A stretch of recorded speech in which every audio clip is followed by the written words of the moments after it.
Okay, folks, welcome back. This teaching is going to be specifically dealing with secrets of swing trading.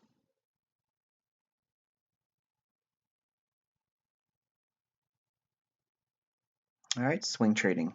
Okay, the points of focus in this module. Okay, I'm going to teach you how to map buy conditions and implementing the optimal trade entry. And I'll be teaching you how to map sell conditions and implement the optimal trade entry. Okay, folks, we're looking at the Aussie dollar. This is a daily chart. And I'm going to be using this currency pair. This works on all currency pairs, all markets, all asset classes as well. So before we get into it, I think one of the most repeating questions I get by way of folks that are following me on Twitter, Facebook, and on YouTube is they need to know, or they feel they need to know, the daily bias. What should I do today? If I just knew ICT, if I just knew what the bias is going to be tomorrow, I knew I would just be profitable in my demo account. I knew I'd see the positive return in my time. And while there's several things that we can do to arrive at daily bias, in my mentorship, I teach institutional order flow in great detail, but that's not what I'm teaching you here. But I will give you a real quick approach that it's not going to be as time sensitive. And by that, I mean you won't catch the turning points with it. Okay. You're going to get the meat of the moves, and that's all that you're really required to find, really, to do very well. There's other tools and concepts that we can use to warn ourselves of potential turning points of the likelihood of a reversal. But before we get into it, I just wanted to make mention of that because I know there's a lot of folks that see my videos and they come away with the understanding that you have to have the bias every single day, and you don't. You don't need to know that.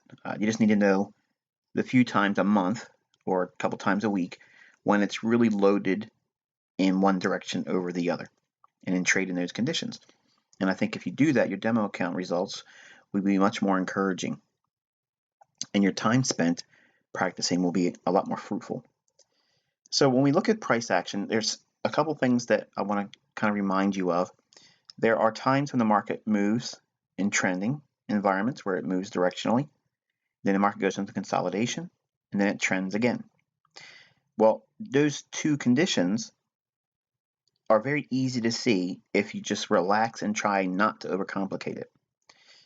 Now, there are specific rules in finding key support and resistance levels, and we mentioned a few of those in the higher time frame concepts video that you should have watched prior to this one. But I believe that it's easier for me to teach you how to find the bias by teaching you how to stay on the side of higher time frame momentum. Okay, and while I am not a supporter, if you will, of indicators, it's going to seem sacrilegious for me to put an indicator on my chart like you're going to see tonight, but I think it's a good crutch. It helps traders find their way, if you will, on a directionally, I guess, trending environment. So the way I use this is I incorporate two moving averages. Okay, now I don't require using a moving average, but I think the smoothing effect of the moving average over price action on a higher time frame daily chart will help at least build an understanding of where you should really quickly, just looking at a chart real quick with the moving averages, it'll help you stay on one side of the marketplace. Now, the benefit of it is only derived at by having it on a daily chart. As soon as you start applying this to like a 5-minute chart or 1-minute chart, the reliability really goes out the window, in my opinion. So why is there any significance of a moving average or two moving averages placed on a daily chart?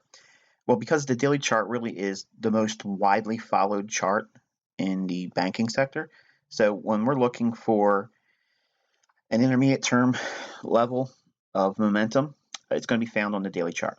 So if we want to be trading in intermediate term momentum, and it's exactly where the banks are be looking at in that time frame, then it goes without saying that there should be a high probability of, well, confluence with that idea and what we see in price action. So I've taught in the past the 9 and 18 and an 18 and 40, but I'm going to give you one that's really simple, and it's the 10 and 20 period. Okay, and the red line here is going to delineate the 20 period. Okay, and the green level here is going to delineate the 10 level. Okay, so it's 10 period and a 20 period moving average. Okay, and I'll let you see what these settings are, so that way you guys can relax and know what they are. It's exponential moving average, 20 period on the close, and the other one is a 10 period exponential on the close. Okay, so that way you have everything that's on my chart now. Now on a daily chart, all we're looking for is preferably the market leaving a consolidation. I think everyone would agree that this is a consolidation here, and price has left the consolidation by breaking a swing high here, and also we have the crossover on the moving average. So right there, this is what I want you to do. This is how you map out your bullish, and well, in this case it's a bullish condition, and you drag that rectangle all the way up until a point at which where it crosses below the 20. So in other words, 10 drops down below. We can't look for any buys in here after this point until we see the daily trade back above with the 10 period above the 20 period. Okay, it's a real simple little momentum filter. Okay, it's not to hang everything on it. Okay, but for sake of finding swing trades, I'm going to incorporate a couple things here, and you'll see how fast and easy you can get to a bias trading on one side of the marketplace only, and incorporating some of the things I've already taught you.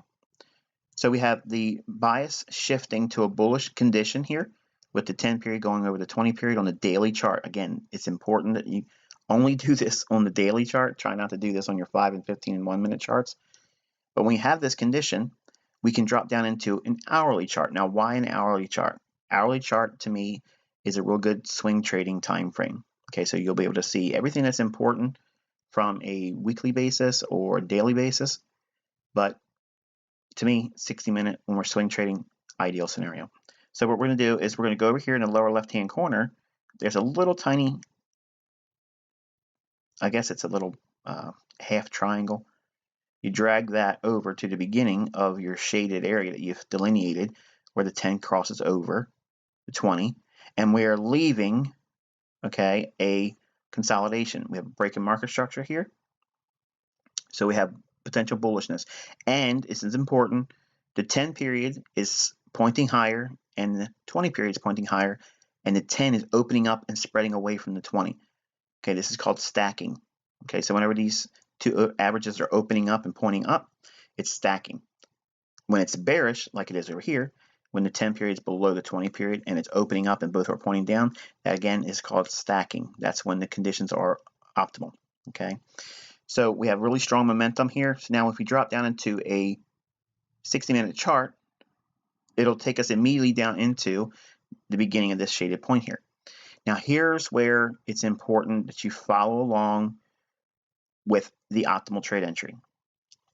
Once we're in this shaded area, price has to be above the red line and have moved away, made a swing high after an impulse leg, moving higher. So there, in other words, we have to see price moving higher above the red line, and we're going to be looking for optimal trade entries when it retraces back into a previous swing low.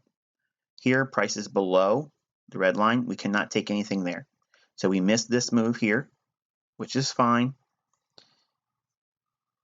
If we look at this scenario back here, I kind of want to bring this to your attention here. If we look at this move up, if we drop our fib on that, I'm going to show you what you would have had to sit through if you did something like this. Okay, here's your swing, impulse leg, and optimal trade entries down here. You would have to sit through all of this before finally the move takes place. Okay, I don't want you doing that. even though this is a scenario that worked out pretty good and would have gotten a symmetrical price swing, that's not the setups I want you to see, or at least hunt. What I want you to look for is when price is above the red 20 period and it makes an impulse leg and it comes back down to an optimal trade entry long. Okay, we don't have it here. I'm going to spare you putting the fib on because this didn't get down to it, and price has gone below the red line. We're below the red line here. Okay, and all through here, we're filtering. We can't take anything here. And then finally, watch what happens.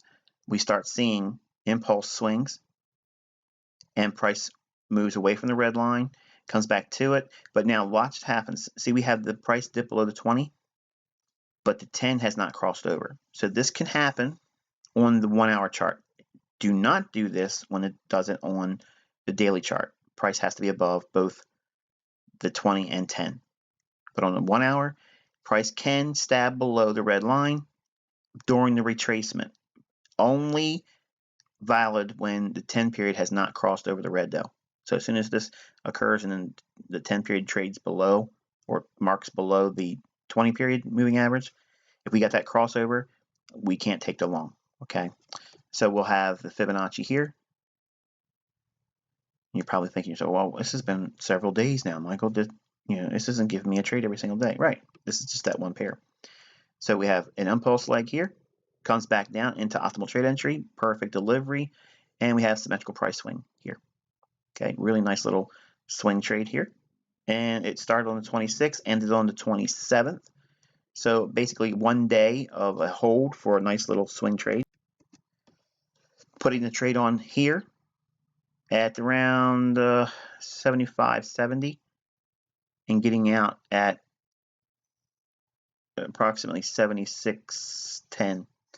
So not a bad little move. You can leave a small portion on as it is a swing trade and leave your stop down here. Okay. Do not trail your stop loss. You want it to be taking partials. Okay. And then once we get a run away from a consolidation like we have here, price has to show a willingness to want to run. Remember, inside this green shaded area, we are bullish on the daily. So we're anticipating this type of move here. We want to see it starting to run higher. So when consolidations occur, if we take that trade, we want to leave our stop loss in until we start leaving the consolidation. Okay, and then we can start trailing it up behind two swing lows from market action, and I'll explain that in a second. But taking a portion off here and then letting the remainder go, you can see how we have really nice extensions up here at the 500%, and then price drops down in here. So we can't take a new setup here, but we can hold on to the one we did down here. Price starts to run, and now we have another one right in here. We have a potential swing up and down, and I'll show you that one right here, right there. Just the highest body close or open, trades back down into it. Now it overshoots it a little bit, okay, because we are on a 1 hour chart, and I'm not using the wick, but your stop loss would be below here. But it came close, but ultimately it spreads out, gives us a symmetrical price swing. Price drops down below the red line. We can't take anything in here. No long trades in here. We have to stay, remember, inside this green shaded area, we're looking for longs. So while price is below the red line, we can't take anything long. We have to wait until price gets back above the red line, as it does here. But then price goes below the red line, and so does the 10 period. So we can't take this scenario. We have to wait. Price trades higher, dips back down. Not deep enough for optimal trade entry in here, so nothing would have happened there. Price here gives us a nice little scenario. And again, this is an hourly chart, so there's a little bit more pips in this if you look at a 15-minute time frame or a 5-minute time frame. So here we have our impulse leg, retraces, optimal trade entry, symmetrical price swing. Leave a little portion on. Why? Because we are inside the green shaded area and we're anticipating that daily chart to expand on the upside.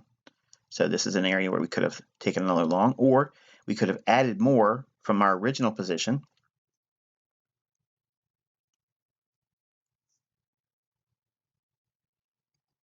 Okay. And we can't use this one, even though we have equal highs, which you know about. This would be a run on that. If we could do a fib from this level here up to this body, you'll see it is actually a perfect optimal trade entry, but the filtering process, we can't take it. So nothing there, nothing there. Price trades below the red line, can't trade there, can't trade there. And price meanders sideways in here. We get above it, but doesn't give us anything to trade there. And we're still below the red line, can't take any trades there long. We're below the red line, we're still filtering. Now, this is something you can go through all the majors with. Okay, or if you like to trade exotics, which I don't like to do that in the States, I don't get the tax treatment for anything that's not coupled with the dollar. So you guys can look for every pair out there, 28 pairs. You can go through this and find a scenario where a swing trade will be forming with this insight. And again, we're inside the green shaded area, so there's nothing we can do in terms of a buy while the price is below the red line, and we miss all that. Okay. Now we go back out to a daily time frame. So we had a couple in there for swing trades, not an everyday trade. Okay, and this whole movement here was about a month and 2 weeks or so. So we had a couple swing trades. Now swing trades are about that length. They're not everyday trades. You want to put them on and hold on for them for a while. Now we're going to look at when we look for mapping out a bearish condition. Okay, and we're going to look for the crossover here. And we're going to drag that down until we get a crossover on the upside. And we're going to change this to red. So that way everything inside this red shaded area, we will keep our focus on only looking for optimal trade entry sells when prices, whoa, that's a little too much now, isn't it? Let's do this. Let's go to, yeah, that's a little bit friendlier on the eye. All right, and again, we're in consolidation. So we want to see price break down on the moving average, yes, and show a willingness to want to leave the consolidation. That happens here, comes back out, retests the consolidation, and now we can start to look for optimal trade entries right in here. So we're going to take this little toggle thing here, put it, I'll start it here so you guys can see the contrast, but really when we get about the 11th of October, that's when it would be an ideal scenario, because every time we leave a consolidation, we want to wait for it to potentially retrace back to it, much like we saw it here. It left the consolidation, came back down, potentially retesting the point at which it left, and then we can start seeing it really start to tear up higher. So we're going to drop down into an hourly chart now, and we can start looking for price staying below the red line and giving optimal trade entry sells. Okay. Now notice we can spike through it, and that's like we just said before when the buys, but if we go through it, the 10 period has to remain below it too, cannot cross over it. So we have an optimal trade entry sell here, and again, this is not an everyday setup. There's swings. So we have optimal trade entry here, body to body, sell. 10's below the 20. They're both stacking. This is a sell at optimal trade entry, and target 2 is hit beautifully. You can leave a little portion on with the stop up here. With swing trading, you do not want to aggressively trail your stop. You want to be taking partials and looking to add new positions when you can. Here's another scenario. Okay, nope, can't do it. We're above the red line.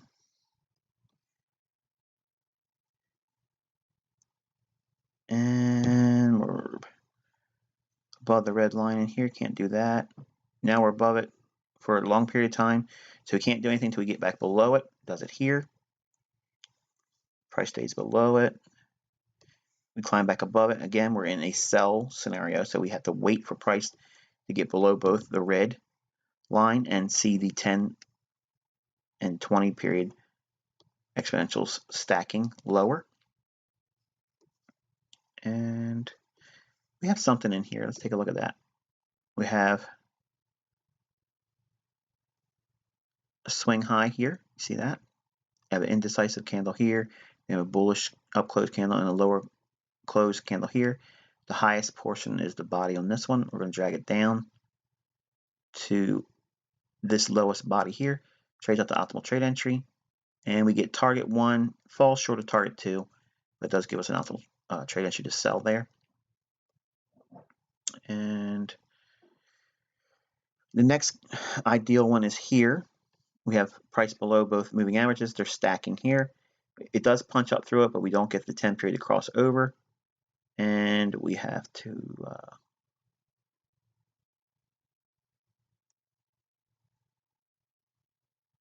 put that down right on the lowest body portion here. Comes up, nicks the 62% retracement level. There's a sell.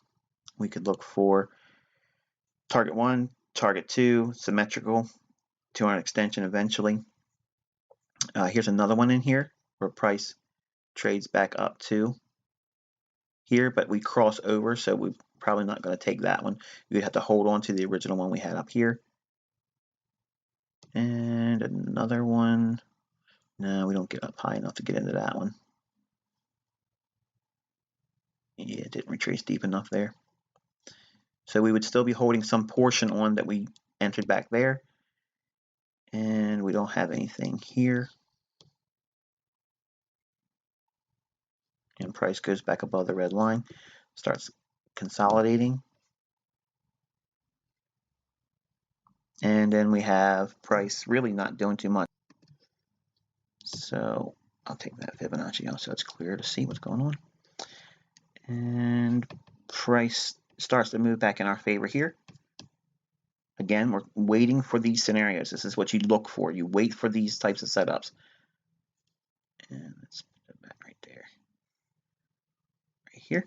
So we have both the averages moving lower, even though we spike through the red line. The 10 period has not crossed over the 20. Looking for inside this red shaded area. Again, we're anticipating that daily chart to expand going lower. So we put our short on here. Stop will be above the high here. And we can see target 1, target 2, symmetrical price swing, beautifully hit. Eventually, later on, we get 200 extension hit. We have another scenario.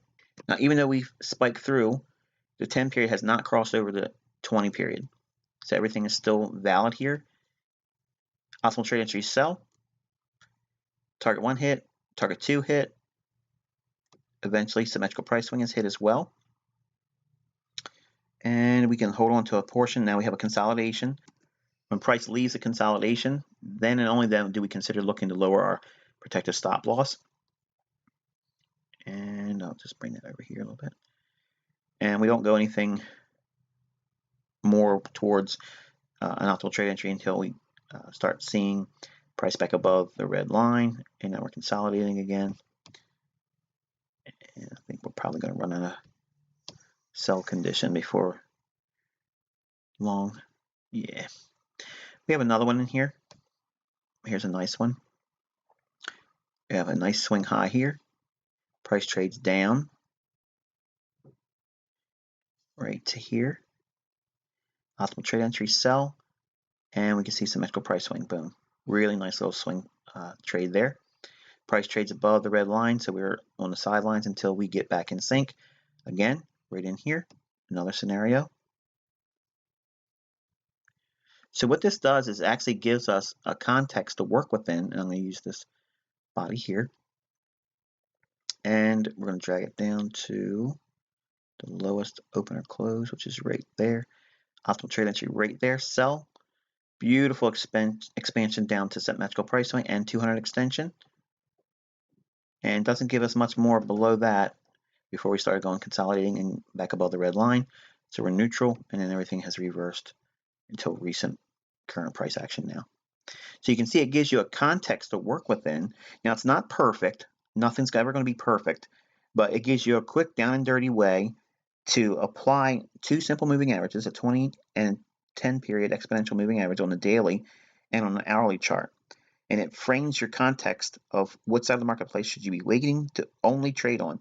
Now, go back through here and you'll see obviously there's a few times where if we are in this environment where we're in the red shaded area, the ideal scenario would be to be looking for selling short.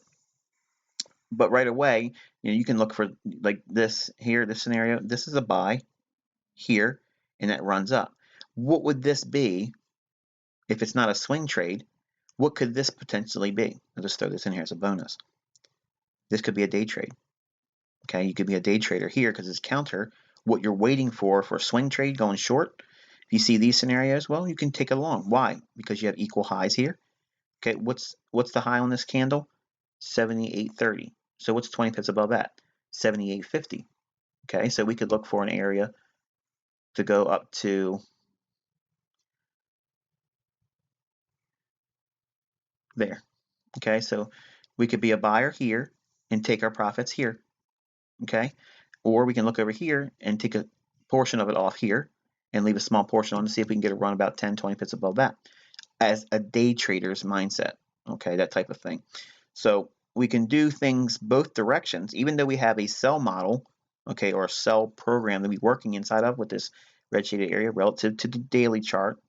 Okay, doesn't negate you not being able to do anything. It just means that for a swing trade, you have to wait for price to give you the scenarios as we outlined for bearishness, like here. Okay, optimal trade entry, sell, and then leaving portions on a lot longer than you would with day trades. So in other words, for a swing trade, you can take off like 50% and leave the remaining 50% on. Whereas a day trade, if it goes to your first objective, you want to take about 75 to 80% off and leave a small portion on because it's a day trade. So I think this is going to pretty much do this video here, and watch it a couple times. You'll see it's not complicated. It's not, acrobatics.